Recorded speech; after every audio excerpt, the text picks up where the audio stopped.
inaad farjiga dhowrtaa wuxuu ka mid yahay cibaadaadka baryada lagu aqbalo ma rabtaa inaad mustajaabu dacwa noqotid dadku waxay dhahaan iyo ilaahay in badan baan bariyo wixii aan weydiisanayay maan arag ma rabtaa in laga aqbalo saama jecesh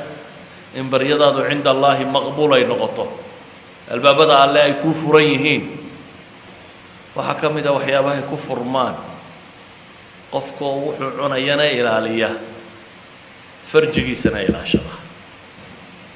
nabigu calayhi salaatu wasalaam wuxuu tilmaamay 3 nin oo safar galay oo buur roob ku helay oo god galay godka intii ay ku jireen buuralayda roobku markuu helo ay biyuhu shubmaan dhagxanta waaweyn way daataan qaar buu ciid yar haysuu qodaa dabeetana dhagxanta way soo dulundulcoodaan nimanku godkii ay roobka ka galeen ayuunbay dhagax ku soo dulundulcoodayo afku ka daboolay buur cidla ah god ku yaal oo dhagax kugu dumay oo wax ku ood safar ahayd oo cid ku tabaysa iyo cid ku helaysaa toona aanay jirin laa mobile baan jirin walaa wax kale aan jirin suu ninkani uga baxa xeelad kale markan dhammaata ayay 3 nin yidhaahdeen waryaah nin walowba bal wixii aad sileeday camal wanaagsan buu hayo ilaahay aad ugu dhowaanaysay alla ku bari 3 nin mid waliba camalkiisu ilaahay ku bariyay mid wuxuu ku bariyay rabbigii inuu waalidkii adeeci jiray oo xataa maalmaha ka mid ah xoolaha markuu soo xareeyo carruurtiisa iyo reerkiisa intaan wax siin ayuu waalidkii iyo da'a wax siin jiray maalintii dambe xoolihii fogaadeen goor dambuu yimi wuu soo lisay markuu la dil yimi buu u yimi labadiisii waalidoo hurda dabeetana wuxuu is yidhi carruur iyo cid toona waxaa siinay waalidka u horraysii wuu la dul fadhiistay inta badan dadka waaweyn hurdadoodu dawa iska 20 daqiiqo qofka markuu da' gaadho wuu yaro seexdaa waa soo toosaa waa yaro seexdaa waa soo toosaa ninkan ilaahay baa ku itixaamay waaba soo toosi waayeen sidoo uu la dul fadhiyay caanihii baa waagu u baryay caanuu xalay lisay oo islaha mar uuna indhaa kala qaadan hana toosinin hurdadooda ha iska hurdaan laakiin markay indhaa kala qaadan aad siisid buu lahaa dabeetana waagaa ugu baryay siduu ula dul fadhiyey dabeetana ilaahay buu baryay wuxuu leeyahay yaa rabbi waad ogtay inaan dartaa sidaa u samaynayay oo aan waalidkay sidaa ugu samafalayay ilaa u dhagaxaa naga fayd buu yidhi dhagaxii in buu hanqaday laakiin in laga bixi kara maaha mid kale ilaahay baryey wuxuu ku baryey inuu shaqaale u shaqeeyeen oo dabeetana xoolahoodii uu siiyey oo midi uu ka tegey xoolihii uu midi qaadan waayey oo ninkii iska tegey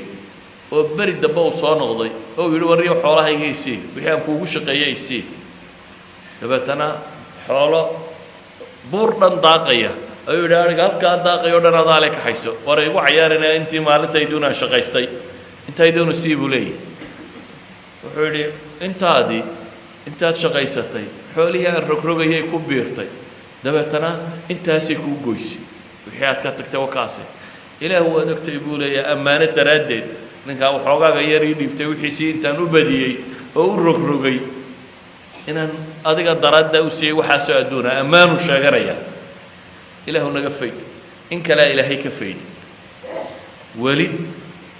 lagama wada bixi karo saddexdu xadiisku kala horraysiinayaaye siduu kala horreeyay umayna sheegine